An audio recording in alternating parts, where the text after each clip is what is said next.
One thing that has been on my mind about XRP is how it has been doing better than Bitcoin and even Ethereum this cycle. It's also been making people in the crypto groups very angry now that we think about it. I believe that the Bitcoin big side is where most of it comes from. It makes me think of rounds from 2021, 2020, and even earlier. I mean, XRP has been a target of hate for years. It takes place often.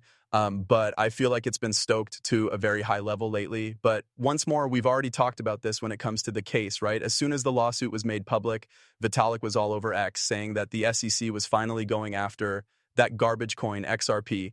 I don't know what XRP has done to these people or what kind of harm it has done to Bitcoin Maxis or the Ethereum Maxi Squad, but they hate it for no reason. You could say that it's for no reason, or you could think about it this way. XRP is a huge threat because it has already done better than Bitcoin this cycle. It has already done better than Ethereum, not by just a few percentage points either. When we really think about it, Ethereum is almost 100% up 63.5% in the last year.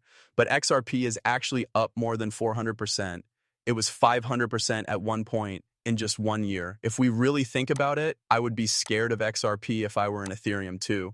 The network works 10 times better because of the first reason. The truth is that it's much more effective. This is how we think about it. We should look at what XRP Mikkel just posted because it comes from the CME group report. We already talked about this, but XRP is 400 to 500 times faster than Bitcoin and 40 to 30 times faster than Ethereum. XRP is a piece of financial infrastructure. This comes from the CME group. They get it and understand it, right? What would I do if I was an Ethereum maxi or a Bitcoin maxi and I saw all the changes going in the US around crypto? I would notice that all of these big businesses and companies are on board, and now the government backs this whole technology, right? But they want this tech to be used for things like banking and tokenization. What do you know? Doesn't Ethereum still shine? It's still being used by a lot of people, things like secure coins, tokenization, and so on. That's great, right? But for how long? I've already talked about this a few times. I really believe at the moment, Bitcoin maxes are happy about players like Michael Saylor buying up huge amounts of Bitcoin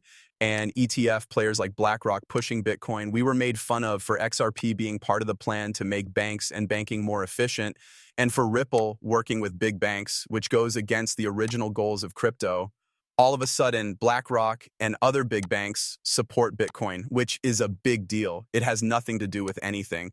By the way, the first idea behind crypto and Bitcoin was that they were a big way to get away from the old system and the big banks. Bitcoin wasn't made by a bad guy who wanted to see traditional banking fail. Not at all. Bitcoin was made as a big test to see how popular this could get. To be honest, I always say the government made it. I believe the government was involved. Also, I think big banks have been a part of this journey from the beginning. I've already talked about it more than once.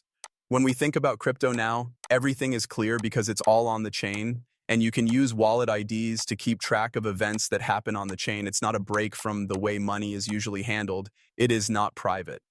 Over time, I think that all of that and all of the arguments about how crypto was made for, that will fade. That all went downhill. That's why these Maxis arguments today are just silly.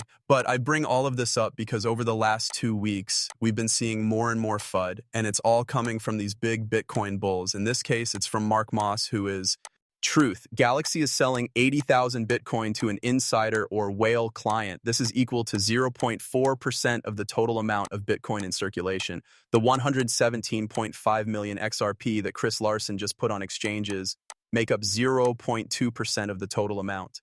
Still, you don't hear much about the first one. You only hear that XRP is being sold. Yes, Bitcoin is being sold. 80,000 Bitcoin are being sold.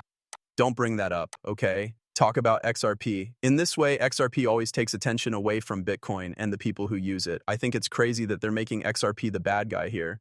I mean, it's crazy to me. Also, they're really angry. I get really angry whenever something happens with XRP.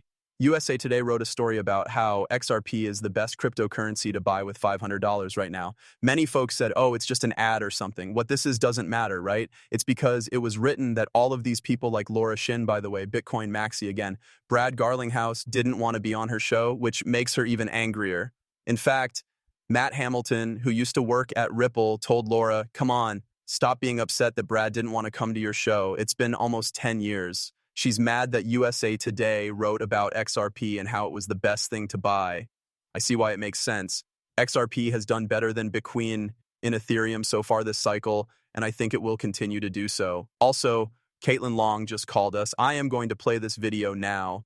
It lasts for 3 minutes and 25 seconds. You might think that the XRP army has finished fighting Brad Garlinghouse, Ripple, and Stuart Alderati. We got this from Digital Asset Investor. The number from the vet is X0. She sounds so sure of herself when she talks about things she has no idea about. They never did an ICO. When the XRP record began, XRP had no value, and all 100 billion was put into the Genesis account. The XRP system is decentralized. People who still say otherwise are either not aware of this or haven't learned about it. You can join the network-run infrastructure or even split off from the main code base. No one is stopping you. Have more than 100 validators and 1,000 nodes that are run by people and businesses. The people you say don't exist. That's crazy. Ethereum held an ICO. Bitcoin had to be used to get Ethereum to the first buyers. The XRP system is used for Ripple payments, and RLUSD is also created on it. The XRP system is making great strides toward more business uses. Developers can add new features through changes, and a very deep liquid network is backed by a native DEX. The XRP ledger was the first DEX and tokenization tool ever made. And yes, these are facts. Pay close attention to what Caitlin Long says, though. Heather then, and it looks like Ripple and the Ripple network will do well for many reasons. If you don't agree with that, feel free to disagree. I'm just reporting what I see. That means I'm not. When I bring it up, everyone says you're pushing Ripple. That's fine. It makes that network sound more important than it really is. It's partly because banks have always been wary of it because it's a controlled network and the tokenomics are wrong. One of the problems with making these tokenization systems is that the people who took the money up front will never be trusted again. Everyone will think that anything they do is an exit scam to try to fool retail. It turns out that Bitcoin and Ethereum, which don't require any or very little money up front, are the best tools for tokenization. That's it, really. Because you raised so much money up front, I don't think you'll ever get people to trust you. In their case, that was the first ICO. They've been working on this for longer than almost everyone else and still haven't made much progress. What did they try to do next? They're not trying to sell that to banks. Instead, they're setting up their own. Also, I want to say that the Biden government did a lot to help with that, right? As Gary Gensler, chairman of the SEC, tried to use the fact that it was the first ICO as proof that it was an illegal securities sale. It was clear that the SEC was trying to use that against it and going after them. That made things hard for them. Ripple wasn't hurt as badly as we were, right? Everyone that the Biden government went after was hurt in different ways. That being said, I know that the XRP army will attack me for saying something reasonable about it, but I don't think it will take over. It's not. It would have taken over a long time ago if it was going to. Also, they have changed their mind and are now putting out stablecoins backed by the US dollar on the network. This shows that they know the base layer network won't replace Swift, and some of it is because of those tokenomics. But having said that, I think that one reason Ethereum's price has gone up so much is that the US Treasury is going to use Ethereum instead of Ripple when it decides which permissionless network it will use to tokenize T-bills. To be clear, they haven't said this yet. I'm just guessing based on what I heard. They might use Bitcoin, but the Bitcoin layer 2s aren't ready for that yet, right? They need to act like a bank, and Ethereum is by far the most mature blockchain tool for this kind of sales. It's coming up, but Solana is too far away. I don't think the US government would want to take those chances. Yes, that's right. Let's turn Bitcoin into tokens. Let's turn Ethereum into a coin, okay? Let's use common sense to think about this. Trump has already said that the US wants to back crypto projects. What do you think? Ethereum is not backed by the US. Ethereum isn't even in the group of crypto projects backed by and made in the US. What's craziest about it all is that I feel like Caitlin Long has lost all respect. Once we think about projects that would turn Bitcoin into tokens, nothing will work on Bitcoin for large-scale business needs. This is something I've said a million times. There's no bias on my part. It's not that I dislike Bitcoin. I'm being a tech. It's just being honest about the technology here, right? How the technology behind Bitcoin works is being taught. For large amounts of money transfers, it doesn't work. Ethereum isn't good for making money transfers. Large scale. Ethereum has only been used a lot once when the Bored Ape Yacht Club released the land token in 2022. It was an NFT that you can pay for, receive, and then cash. People also bought things nearby. At its peak, there was so much demand that a deal for moving just $5.